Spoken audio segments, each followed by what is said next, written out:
and welcome to another Happy Little Stappers card making video. Today we'll be making this one layered card using some masking and ink blending techniques. I am using Neenah Solar White cardstock for my card base. I want to add a diagonal striped border on the left edge of the card. I will be using one half of this arrow stamp from the Mix Mash set.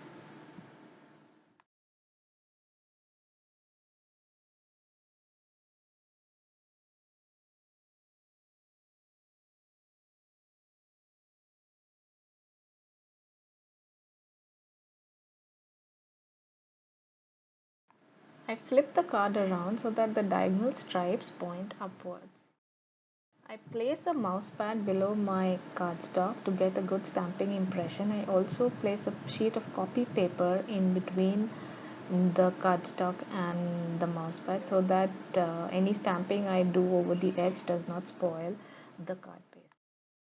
I want to heat emboss all the stamping, so I will go over the card base with my EK Success anti-static tool so that the embossing powder only sticks to the stamped area. I'm using Ranger Superfine Detail Clear Embossing Powder for all my embossing, and I will be stamping with the VersaFine Onyx Black ink.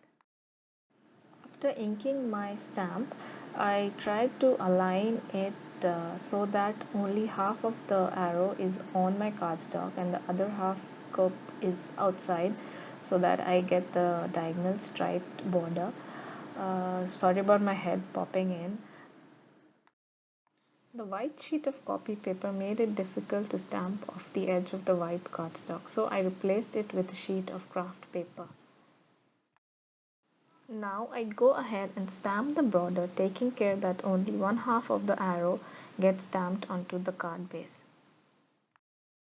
I find holding the stamp surface over a piece of folded cardstock and then pouring the embossing powder over the stamped area a really convenient and easy way to add embossing powder. Once done, I can easily pour the remaining embossing powder back into the bottle. I now create the remaining border by repeatedly stamping and heat embossing with the same stamp.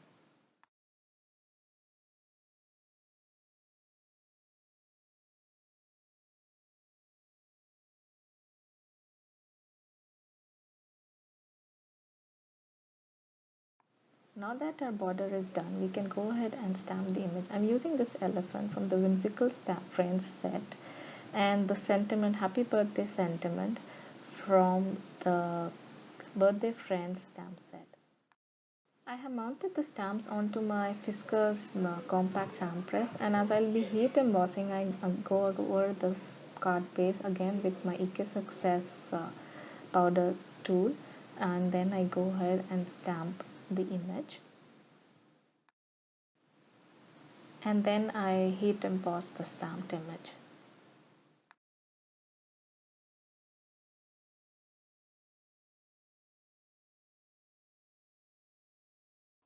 I want to create an ink blended background behind the elephant, so for that I will mask out the elephant using some masking paper. I'm using fully sticky backed post-it notes to create my mask, so I will stamp the elephant onto this post-it note. I'm using Memento ink because it dries quickly, so I stamp on the post-it note and I then fussy cut the elephant out of this post-it note. After cutting out the elephant from the post-it note, I carefully stick it on top of my stamped elephant.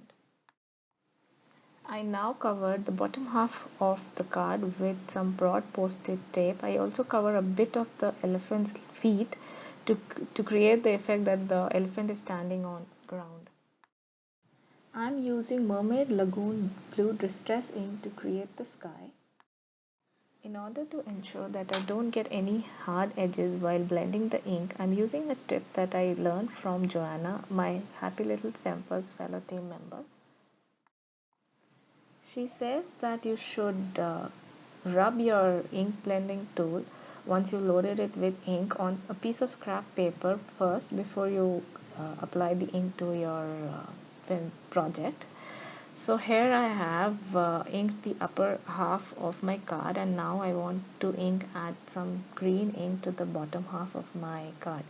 So I'm applying the post-it tape on the top half. So I'm creating a bit of an overlap between the green and the blue parts.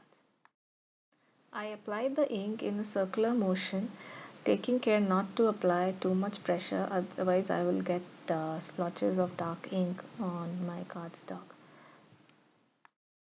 I flip the post-it tape again to add some more blue to the top of my card, and then flip it again to add some more green to the bottom part. I keep on doing this till I'm satisfied with the colors that I have.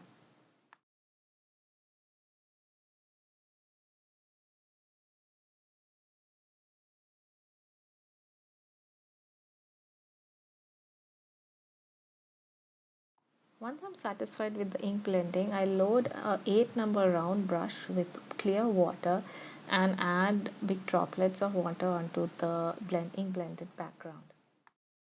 Distress inks react beautifully with water and add some interest to the background. I wipe off the excess water with a piece of tissue. Now we are ready to peel off the mask.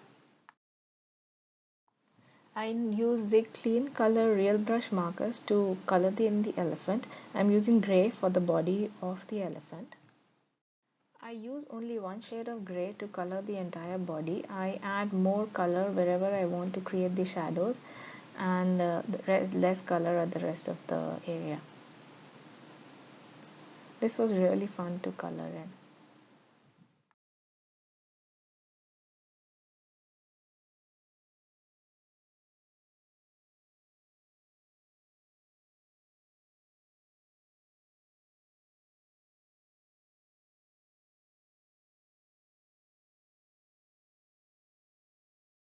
I colored the saddle cloth on the back of the elephant with a green Zig Clean Color Real Brush marker.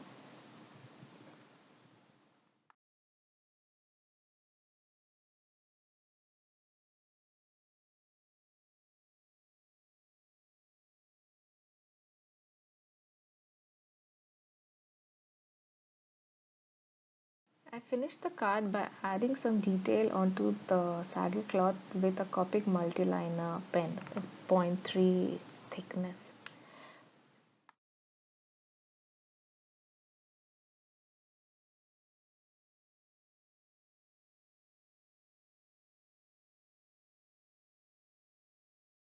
And this finishes my card. Thank you so much for watching. I hope you enjoyed my video. Bye bye.